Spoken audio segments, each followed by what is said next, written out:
क्यों? पहले तो 4-5 लड़के होते थे तो कम से कम एक बहू तो रोटी दे देती थी।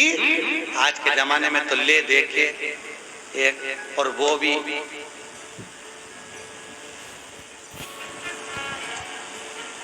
खैर आप सबकी बहुएं तो भगवान की कृपा है बहुत अच्छी मिली हैं, और जैसी भी मिली है ईमानदारी की बात है आज के समय की बहुएं तो फिर भी अच्छी हैं। दिक्कत तो जो ये नई पीढ़ी आ रही है ना, जो बहुएं की मेरा छोरा उसके चक्कर में घर में झगड़ा करे, पति का प्राण खाए। और आने वाले समय में दिक्कत ये है कि तेरा क्या होगा रे कालिया। ये जो नई पीढ़ी, नई जनरेशन जो हो रही है, अब इनको क्या होना। अभी तक तुम लोग तो निभा रही हो और तुम्हारी बहुएं भी तुम्हें निभा रही हैं, कोई दिक्कत नहीं है। पर इसलिए कभी कभी बहुओं से कह दिया करो हमारी तो निभ गई रे बेटा, अब तेरा क्या होगा। हमारी तो गई। इतने दिन निकल गए, बचे कुछ 7 दिन थे, भागवत में निकल गए। आज कौन सा दिन है? तीसरा। कितना बचा? 4। यूं निकल जाए, कल चौथा हो जाएगा, परसों 5वां, 6ठा।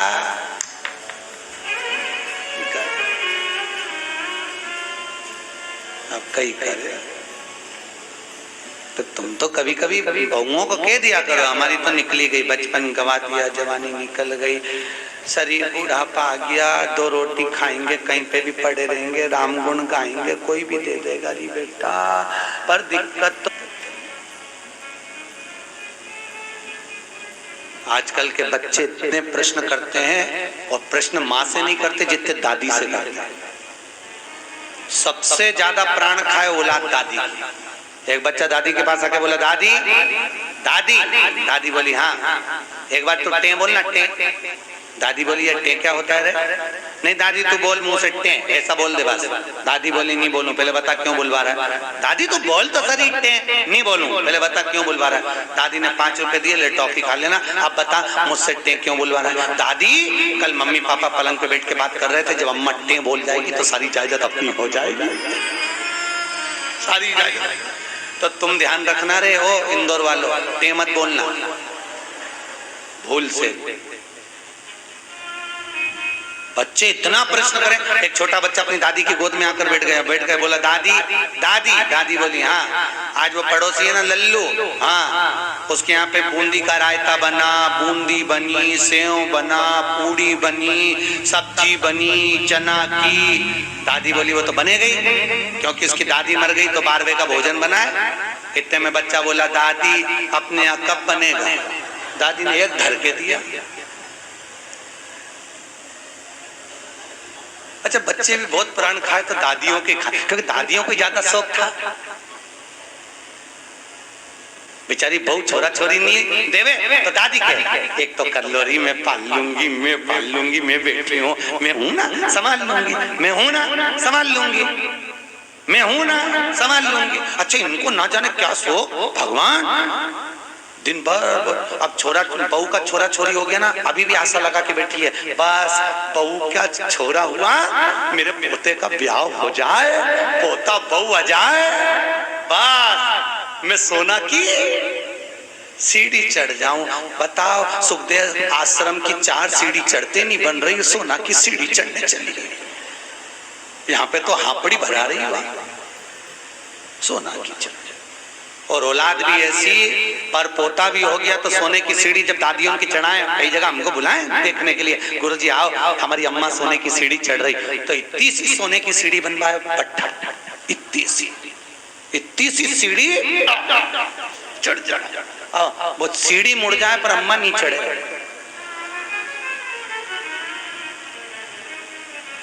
कब चढ़ती थी सोना की सीढ़ी? गरुड़ पुराण में लिखा है सोने की सीढ़ी जब पर पोता हो जाता था और डोकरी मरती थी, तब अर्थी पे सोने की सीढ़ी चढ़ती थी। और आजकल कब चढ़ती है? जीते जी तू तो जा, अभी जा। ब्राह्मण कभी नहीं करता, इसलिए आज भी सोने में ब्राह्मण भोज नहीं होता। कभी देखा आप लोगों ने? सोने की सीढ़ी में कभी ब्राह्मण भोज नहीं होगा, क्योंकि सोने की सीढ़ी का भोजन कभी ब्राह्मण नहीं करता। क्योंकि सोने की सीढ़ी जिस दिन मरता है उस कहां प्रणाम करते हैं? मंदिर के पीछे। जितना आगे प्रणाम नहीं करेंगे उससे ज्यादा पीछे करेंगे। कौन से शास्त्र में लिखा है कि मंदिर के पीछे प्रणाम करो?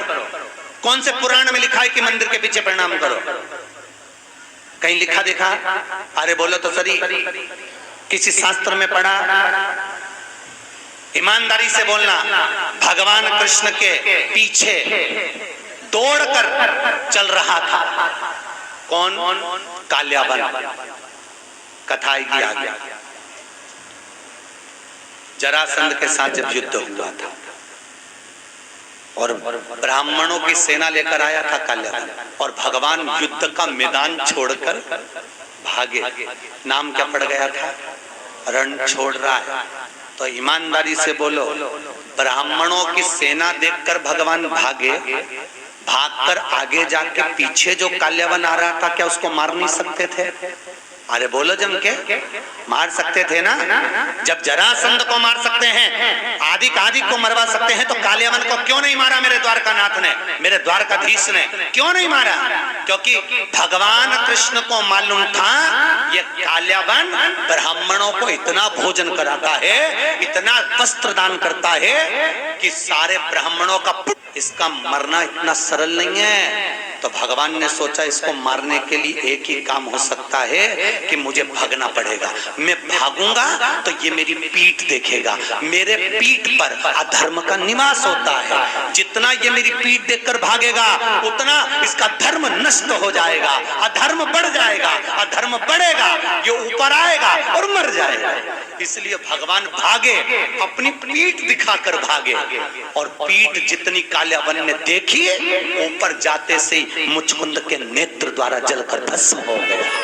इसलिए हमारे हिंदू धर्म की रीति है कि मंदिर के पीछे अधर्म का निवास होता है। इसलिए मंदिर के पीछे जितना तुम प्रणाम करोगे उतना तुम्हारा पाप बढ़ेगा, पुण्य नष्ट होगा, उतना पुण्य नष्ट होगा। अब सोचो तुमने कितना पाप कमाया, बोलते जाओ। अरे बोलो तो रे, पाप कितना कमाए और पुण्य कितना कमाए?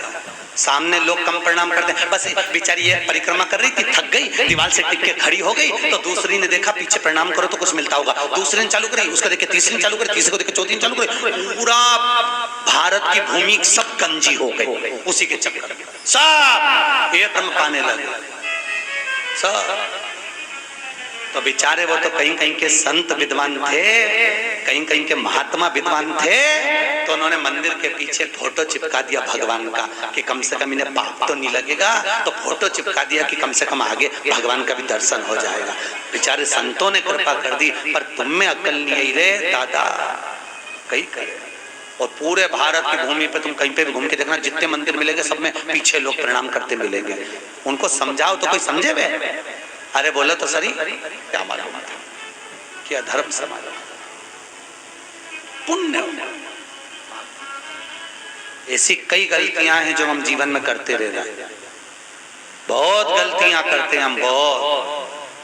दिए के अंदर ही बत्ती रख के जला दें, परिक्रमा कर लें, ऐसी कई गलतियां हम अपने जीवन में कर रहे हैं, और भगवान से आशा रख रहे हैं कि भगवान हमको तार देगा, स्वर्ग भेज देगा। कहीं नहीं जाएगी, यहीं पड़ी रह जाएगी, फालतू की बात।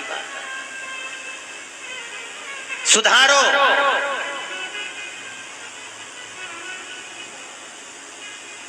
कुछ तो गलत भक्षण करा होगा तो स्वास्थ्य का खराबी हो जाती है, कुछ जीवन को भ्रमता उत्पन्न। हमें बचना उस भ्रम से, हमें डरना उस भ्रम से। महाराज भरत जी महाराज हिरण की योनि में पड़ गए, हिरण की योनि से निकले, संतों की परिक्रमा कर कर तो वापिस मनुष्य देह मिल गई, नाम भरत पड़ गया। बड़े भाई ने कहा खेत पे से चिड़िया उड़ाना, एक बार की उड़ाई, दूसरे बार नहीं उड़ाई। राम जी को खेत, राम जी की चिड़िया ना उड़ाई। राजा जड़ भरत नाम पड़ गया। भरत जी को जड़ भरत, जड़ मतलब पागल, पागल मतलब मूर्ख। पागल प्रमोशन होता है, समझदारी डिमोशन होती है। पागल क्या है? अरे बोलो जम के प्रमोशन। आपको कोई पागल कहे, बड़े प्रसन्न होना, बड़े बड़े। अगर कोई आपको पागल कह रहा है तो उसमें प्रसन्नता होना चाहिए। समझदार नहीं बनना अपना, कभी जिंदगी में मत बनो समझदार। घर में दो तरह की बहू होती है, एक समझदार, एक पागल। जो समझदार होती है वो 24 घंटे काम में लगी रहती है। काहे बजा रहे हो? दो तरह की, एक समझदार है, एक पागल। समझदार लगी हुई है 24 घंटे, पागल है वो सबसे पहले डेंटिंग पेंटिंग करके खा पी के बुझ जा। उसको कोई सुध नहीं क्या हो रहा है क्या नहीं हो रहा है, उसको कोई मतलब नहीं। आग लगे बस्ती में, अपन रहो मस्ती में। मीरा को, कर्मा को, नामदेव, ध्रुव, प्रहलाद, रामकृष्ण परमहंस, भारत की भूमि के जितने संत हुए, लोगों ने उनको पागल ही तो कहा है। क्योंकि भगवान की भक्ति में जो डूब गया, लोग कहते हैं वो पागल हो गया। महाराज भक्ति में भरत जी महाराज ने राजा राहुगण को ज्ञान दिया। कपिल मुनि के आश्रम में राजा राहुगण गए हैं, बाबा कपिल ने भी उनको ज्ञान अर्जन कराया। समय आया आगे, हिरण्यकश्यप ऊपर, ना अंदर ना बाहर, ना अस्त्र से ना शस्त्र से, न दिन में ना रात में, न नर से न पशु, सब रूप में मरूं ना, ये विचार किया। घर आए, पत्नी नहीं थी, इंद्र के यहाँ से नारद जी के यहाँ, नारद जी के यहाँ से पत्नी और पुत्र को लेकर आए। हिरण्यकश्यप के पुत्र का नाम है, जिसने आते ही भगवान के नाम का हिलाद करा, वो प्रहलाद हुआ। प्रहलाद लेकर आए, विद्याध्ययन करने भेजा। जिसको गर्व का ज्ञान हो उसे बाहर के ज्ञान की जरूरत नहीं पड़ती। गर्भित ज्ञान प्रथम होता है, प्रथम ज्ञान है गर्भ का। इसलिए हमारे यहाँ पर बुजुर्ग माताएं कहती हैं गर्भवती नारी को भजन करना चाहिए, कीर्तन करना चाहिए, कथा सत्संग श्रवण करना चाहिए।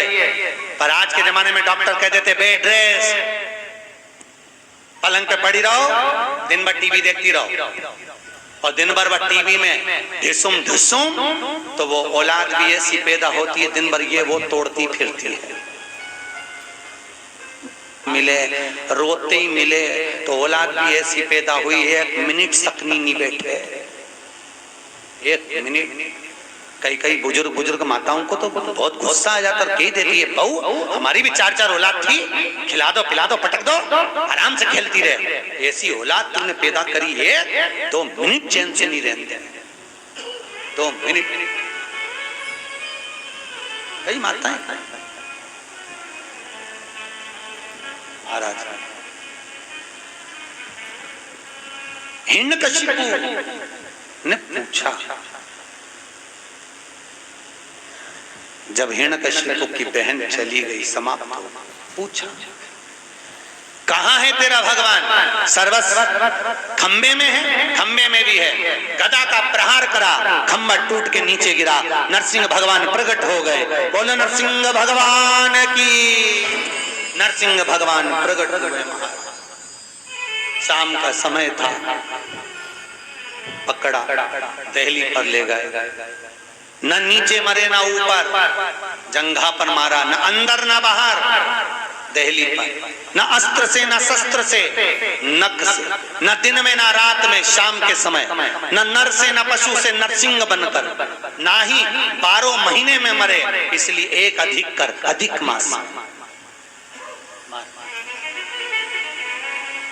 हाथों को फाड़ा, आते निकाल कर गले में धारण करा। देवताओं ने पुष्पों की वृष्टि करी। बोल नरसिंह भगवान की। नरसिंह भगवान का आनंद सुख प्राप्त हुआ। प्रहलाद जी ने स्तुति करी है, महाराज नर हरि नंद लाल भजो नरसिंह गोपाल। नर हरि नंद लाल भजो नरसिंह गोपाल। नर हरि नंद लाल भजो नरसिंह गोपाल। नर हरि नंद लाल भजो नरसिंह गोपाल। भजो नरसिंह गोपाल। भजो नरसिंह गोपाल। भजो नरसिंह गोपाल। भजो नरसिंह गोपाल। नर हरि नंद लाल भजो नरसिंह गोपाल। नर हरि नंद लाल भजो नरसिंह गोपाल। नर हरि नंद लाल भजो नरसिंह गोपाल। नर बोल नरसिंह भगवान की। भगवान नरसिंह आनंद में रहकर प्रहलाद को जिह्वा से चाट कर पशुता दर्शाते हैं। स्तुति कर आनंद सुख प्रहलाद जी महाराज पाते हैं। आगे गजग्रह का वर्णन। एक सुंदर सरोवर में हाथी स्नान करने गया। मगर ने पांव पकड़ा, छूटता नहीं, बहुत प्रयास किया। अंत में पूरा परिवार जब हार गया तब भगवान को बुलाया। भगवान ने आकर सुदर्शन उठाकर उस मगर का शीश काटा है। हाथी का पांव छूटता है।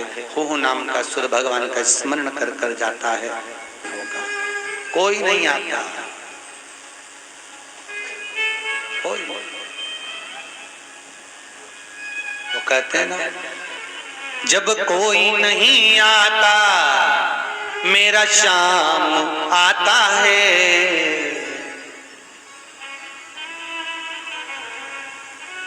बस एक वही सम्मुख में पहुंच, बाकी का कोई। अच्छा, मरते समय लोगों को फोन करके क्यों बुलाते हैं? आप लोगों को मालूम हो तो जरूर बताओ मुझे। बुआ जी आ जाओ, अम्मा जा रही है, मतलब बुआ की यमराज से अच्छी पट्टी हो सकता है यमराज बुआ जी को देख के छोड़ जाए, पड़ोसन को उठा के ले जाए, या बुआ की आंख से डर जाए। कई लोगों, मामा जी आ जाओ, अम्मा जा रही, मामा जी आ गए। अच्छा, मरने वाले से पूछा भी जाता है, देखो कौन खड़ा, पास में बुआ जी खड़ी, मामा जी खड़े, काका जी खड़े, और अम्मा इधर मुंह फेर लेती, इन्हीं के कारण तो मर रही। आंख में से आंसू झड़ते रहते हैं, मुंह से बोल नहीं पाती। परिवार के लोग कहते तुम्हें पहचान गई इसलिए रो रही है, अम्मा से पूछो इसलिए रो रही, पूरी जिंदगी लगा दी खोल लो तुम में, तुम्हारे कारण मर रही इसलिए रो रही। ऐसे ना कह देना परिवार वालों से, हमारे मरते समय जब प्राण छूटे डॉक्टर अपना काम करे, पलंग के पास में कोई मत खड़े होना। तुमको देखकर नहीं मरना चाहते, तुम्हें देखकर मरेंगे, वापिस तुम में उलझ जाएंगे, फिर मत करना। डॉक्टर अपना काम करे, मेरे पलंग के पास नीचे बैठकर भगवान का भजन करना। कम से कम बोल नहीं सकती तो सुन भी लूंगी तो तर जाऊंगी, इतने में पार लग जाए। भजन चित्त का स्मरण करें, भजन करें, बस नाम जप। मुख में हो राम नाम, राम सेवा हाथ में, तू अकेला नाही प्यारे, राम तेरे साथ। अंतिम समय में वो साथ।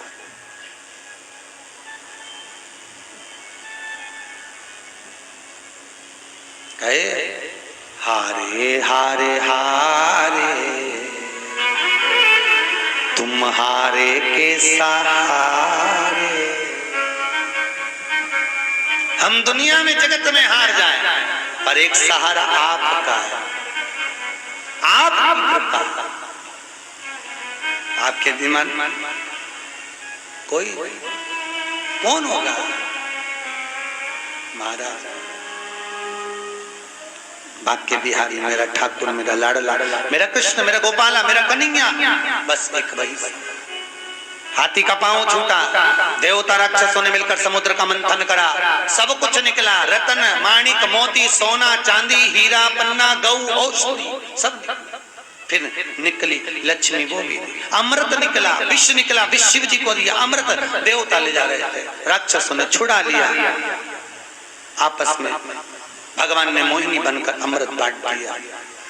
चंद्र सूर्य ने कहा ये राहु है, शीश कटा, ऊपर का भाग राहु, नीचे का भाग केतु हो। राजा बलि की सत्ता स्थापित हो गई। अदिति माता ने कश्यप बाबा से विनती करी, मेरे गर्भ से कोई ऐसा पुत्र हो जो इंद्र की सत्ता को ला कर दे, राजा बलि से कुछ लेकर आए। कश्यप बाबा ने अदिति माता को पयोव्रत करवाया और उस व्रत की प्रबलता से अदिति माता के गर्भ में भगवान वामन आकर विराजमान हुए हैं। अदिति माता के गर्भ से वामन भगवान प्रकट हुए। बोल वामन भगवान की। अदिति माता के गर्भ से जब वामन भगवान प्रकट हुए, राजा बलि पधार रहे हैं। जोरदार ताली बजाएं राजा बलि के।